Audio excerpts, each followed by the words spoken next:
হ্যাঁ, এটা পুরোটা দিয়ে নাও। বিসমিল্লাহির রহমানির রহিম। আসসালামু আলাইকুম ওয়া রাহমাতুল্লাহি ওয়া বারাকাতুহু। উদয়ের পথে সৈনিকের বাণী, ভয় নাই ওরে ভয় নাই, রাজপথে প্রাণ কেরিত যে গরিবে দান, ভয় নাই তার ক্ষয় নাই, টেকনাফ থেকে তেতুলিয়া, রূপসা থেকে পাটুরিয়া, সবাই বলে জিয়া জিয়া। সংগ্রামী নেতৃবৃন্দ, আমি আমার বক্তব্যের শুরুতেই শ্রদ্ধার সাথে স্মরণ করছি 1971 সালে রণাঙ্গনে যুদ্ধ করে এবং 1971 সালে স্বাধীনতার ঘোষক এবং স্বাধীনতার বহুদলীয় প্রবক্তা আমাদের শহীদ প্রেসিডেন্ট জিয়াউর রহমানকে আমি শ্রদ্ধার সাথে স্মরণ করছি। 1971 সালে যেসব শহীদ পরিবারের প্রতি সমবেদনা জ্ঞাপন করছি। আমি শ্রদ্ধার সাথে স্মরণ করছি 1952 সালে ভাষা আন্দোলনে যারা শহীদ হয়েছেন সেই শহীদদের প্রতি আমি শ্রদ্ধার সাথে স্মরণ করছি। আমি 2024 সালে বৈষম্য বিরোধী ছাত্র আন্দোলনে যারা শহীদ হয়েছেন প্রত্যেকের শহীদের আত্মার মেঘপাত কামনা করছি। আর যারা পঙ্গুত্ব বরণ করেছে তাদের প্রতি সমবেদনা জ্ঞাপন করছি। সংগ্রামী নেতৃবৃন্দ, আমি ধন্যবাদ এবং কৃতজ্ঞতা প্রকাশ করছি আমাদের ভারপ্রাপ্ত চেয়ারম্যান, আমার প্রাণের সংগঠন বাংলাদেশ জাতীয় দল বিএনপির জনাব তারেক রহমানকে আমি ধন্যবাদ এবং কৃতজ্ঞতা প্রকাশ করছি। যুক্তরাজ্য বিএনপির সাবেক সফল সভাপতি এবং আমাদের চেয়ারপারসনের উপদেষ্টা আলহাজ এম এ মালিক ভাইকে আমি ধন্যবাদ এবং কৃতজ্ঞতা প্রকাশ করছি। সাবেক যুক্তরাজ্য বিএনপির সভাপতি এবং বহির্বিশ্বের আন্তর্জাতিক বিষয়ক সম্পাদক আমার শ্রদ্ধাভাজন বড় ভাই মাহিদুর রহমানকে আমি শ্রদ্ধার সাথে স্মরণ করছি। বর্তমান বহির্বিশ্বের আন্তর্জাতিক বিষয়ক সম্পাদক আনারসের গগন ভাইকে আমি ধন্যবাদ এবং কৃতজ্ঞতা প্রকাশ করছি। সাবেক ছাত্রদল অর্গানাইজেশন প্রতিষ্ঠাতা সভাপতি আবু জাফর রাসেল ভাইকে আমি ধন্যবাদ এবং কৃতজ্ঞতা প্রকাশ করছি। শাহজাদ ছোট ভাইকে আমি ধন্যবাদ এবং কৃতজ্ঞতা প্রকাশ করছি। আমার প্রাণের সংগঠন বাংলাদেশ জাতীয়তাবাদী দল বিএনপির ইতালি শাখার সম্মানিত সাবেক সাধারণ সম্পাদক এবং special assistant to the chairperson foreign affair advisory কমিটির সম্মানিত সদস্য, আমার রাজপথী আন্দোলন সংগ্রামের প্রিয় মুখ। আপনারা জানেন এই ফ্যাসিবাদী সরকার হাসিনার যাকে বঞ্চনা ঘোষণা করেছিলেন সেই নেতা আমার বড় ভাই শ্রদ্ধাভাজন বড় ভাই আলী নাসিরউদ্দিন ভাইকে এবং আমি ধন্যবাদ এবং কৃতজ্ঞতা প্রকাশ করছি যারা আপনারা আজ চৌগাছা থেকে যমুনাথা থেকে দশক থেকে যারা আমাকে এই সম্মাননা অনুষ্ঠানকে সম্মানিত করেছেন তাদের প্রতি ধন্যবাদ এবং কৃতজ্ঞতা প্রকাশ করছি।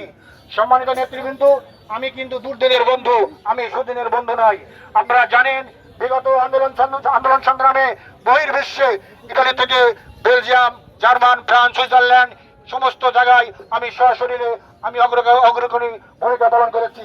সংগ্রামী নেতৃবৃন্দ, আপনারা জানেন এই 5ই আগস্টের পরে আপনারা অনেক নতুন মুখ দেখতে পাচ্ছেন। যারা গর্তে ছিল তারা এখন গর্ত থেকে বেরিয়ে এসেছে। আমরা কিন্তু গর্ত থেকে বেরিয়ে আসা লোক না। আমি এই একটি মাত্র সন্তান আমার হচ্ছেন, একমাত্র সন্তানের জীবনের ঝুঁকি নিয়েও আমি রাজপথে ছিলাম। আমাকে বিভিন্নভাবে হুমকি ধামকি দিয়েছে। আমাকে বলা হয়েছে ওকে বাংলাদেশে ইমিগ্রেশন পার করে দেওয়া যাবে না, যেতে পারবে না। ইভেন আপনারা জানেন সাবেক ভিপি হারুনের নির্দেশে আমাকে চিঠি পাঠিয়ে ডিসির কাছে চিঠি পাঠিয়েছে, ডিসি চৌগাছা থানায় চিঠি পাঠিয়েছে আমাকে এই পরিবারটাকে খুঁজে বের করা হোক। আমি সেই রাজপথের নেতা বুঝছেন, আমি 2 দিনের বৈরাগী না, আমি দলের ক্রান্তিকালীন সভায় ছিলাম আছি এবং আপনাদেরকে সাথে নিয়ে আগামী জাতীয় সংসদ নির্বাচনে আমাদের প্রাণের সংগঠন বাংলাদেশ জাতীয় দল বিএনপির ভারপ্রাপ্ত চেয়ারম্যান এবং দেশনেত্রী বেগম খালেদা জিয়ার এবং যাকে নমিনেশন দেবেন তার নমিনেশনকে শ্রদ্ধা রেখে আমরা ধানের শীষদার, আমরা তার এ ভাই ও ভাই কোনো ভাই নাই। আমরা আমাদের ভাইকে একটা মাত্র আমাদের ভাই, সেটা হচ্ছে তারেক রহমান। এর বাইরে আমাদের কোনো ভাই নাই, এর বাইরে আমাদের কোনো আমার ভাই তোমার ভাই তারেক ভাই, একটাই স্লোগান হবে, কোনো স্লোগান নেই, ঠিক আছে? একটাই স্লোগান তারেক ভাই। আপনারা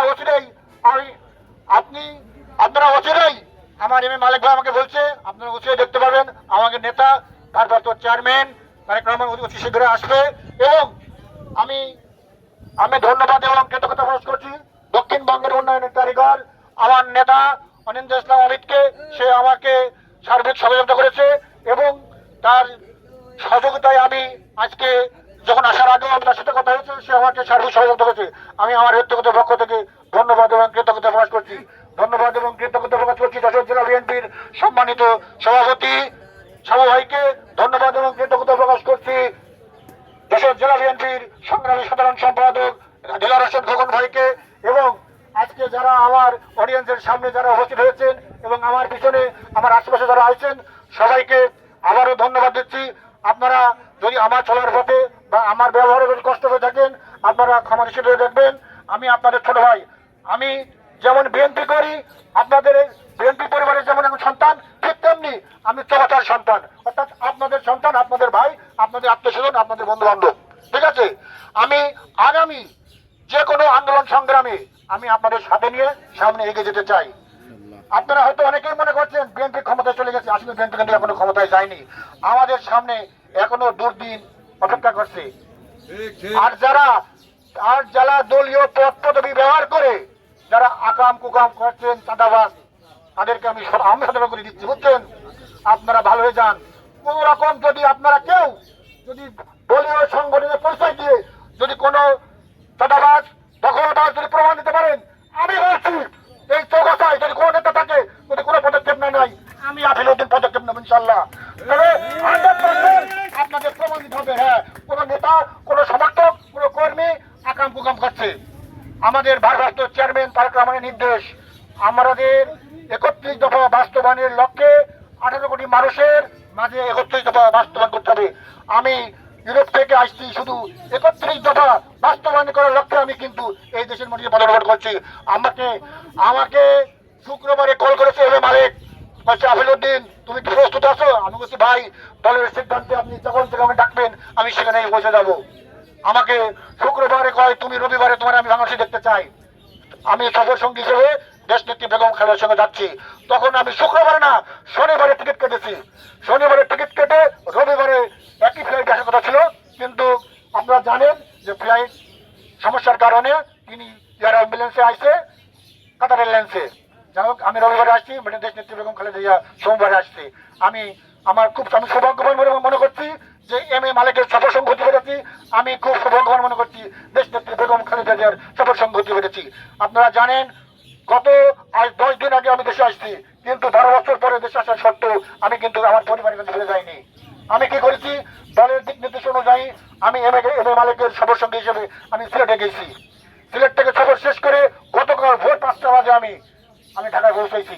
ঢাকা থেকে আজকে আপনাদের আমার প্রাণের যশোর, আমি আমার মাতৃভূমি আমার যশোর জেলায় এসে পৌঁছেছি। আমি লাখো কোটি শুকরিয়া আদায় করি আল্লাহ দরবারে যে আল্লাহকে আমাকে সেই সালামতে এই চৌগাছার মধ্যে ফিরিয়ে এনেছে। আমি শ্রদ্ধার সাথে স্মরণ করছি আমার চৌগাছার জনগণ জানতে চাচ্ছে, ইতিমধ্যে আলোচনা হচ্ছে যে আফিলউদ্দিন সাহেব উপজেলা নির্বাচনে ভাইস চেয়ারম্যান অথবা ভাইস চেয়ারম্যানের নির্বাচনে প্রতিদ্বন্দ্বিতা করবেন। কিছু বলবেন? আমি কোনো প্রার্থী না, আমি এই চৌগাছার মানুষ সিদ্ধান্ত নেবে আমি কি করবো কি করবো না। এটা আমার যদি চৌগাছা কেনেন বাংলাদেশের জনগণ সিদ্ধান্ত নেবে কাকে নমিনেশন দেবে, কে উপজেলার চেয়ারম্যান নেবে, কে ভাইস চেয়ারম্যান হবে, এটা তারাই সিদ্ধান্ত নেবে। বাংলা চৌগাছার জনগণ সিদ্ধান্ত নেবে, ঠিক আছে, আমি না। এবং আমি শুধু একটা কথাই বলতে চাই, চৌগাছা বিএনপির আগামী জাতীয় সংসদ নির্বাচনে আপনাদের সাথে থেকে এই বিএনপিকে বিজয়ী করার লক্ষ্যে আমি কাজ করব, ঠিক আছে। এর বাইরে আমি কোনো কিছু বুঝি না, জানি না। আমি ধন্যবাদ এবং কৃতজ্ঞতা প্রকাশ করছি এই চৌগাছা উপজেলা বিএনপির সাবেক সভাপতি, জেলা বিএনপির সম্মানিত সদস্য, আমার শ্রদ্ধাভাজন বড় ভাই, আমাদের সকলের নেতা জহুরুল ইসলামকে, এবং ধন্যবাদ এবং কৃতজ্ঞতা প্রকাশ করছি চৌগাছা উপজেলা বিএনপির সম্মানিত সিনিয়র সহসভাপতি, আমার শ্রদ্ধাভাজন অভিভাবক, আমার শ্রদ্ধাভাজন ধারা ইনুস আলীকে। আমি ধন্যবাদ এবং কৃতজ্ঞতা প্রকাশ করছি চৌগাছা উপজেলায় বিএনপির সকল নেতৃবৃন্দ, চৌগাছা বিএনপির এম এ সালাম ভাই, সেন সভাপতি, সাধারণ সম্পাদক আসানুল হক হাসান, সবাইকে আমি তাদের পাশে থেকে আমি ছাত্র, আমি এখনো কোনো নেতা না, কিন্তু আমি একটা পরিচয় দিতে ভালোবাসি, সেটা হচ্ছে শহীদ জিয়ার সৈনিক। আমার কোন কি পদ আছে না আছে এটা আমার দেখার বিষয় না। আমি সবচেয়ে বড় পরিচয় দেওয়ার গর্ববোধ মনে করি যে বাংলাদেশের বহুদলীয় গণতন্ত্রের প্রবক্তা শহীদ প্রেসিডেন্ট জিয়াউর রহমানের সৈনিক, এই সৈনিক হিসেবে আমি আজীবন এই চৌগাছা মাটিতে থাকতে চাই, ঠিক আছে। চৌগাছায় কোন পদের আমার আশা নেই, পদের রাজনীতি আমি করি না।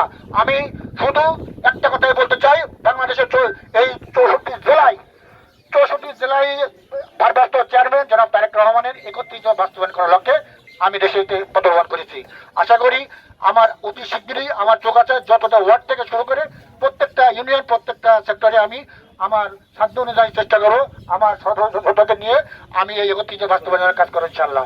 আপনারা আমার জন্য দোয়া করবেন, আমি যেন এই যে দিক নির্দেশনা আমার সিনিয়র নেতৃবৃন্দ দেবে তাদের দিক নির্দেশনা অনুযায়ী আমি কাজ করতে পারি।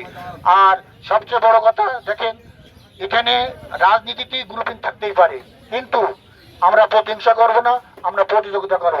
প্রতিযোগিতার মাধ্যমে যে যেখানে আসবে তাকে আমরা স্যালুট জানাই, তাকে আমরা সম্মান জানাই, কিন্তু কোনো প্রতিহিংসা করা যাবে না। কে কার ভাই এটা দেখার বিষয় নয়, আমরা সবাই বিএনপি, এটাই আমার বড় পরিচয়। বুঝতে পেরেছেন?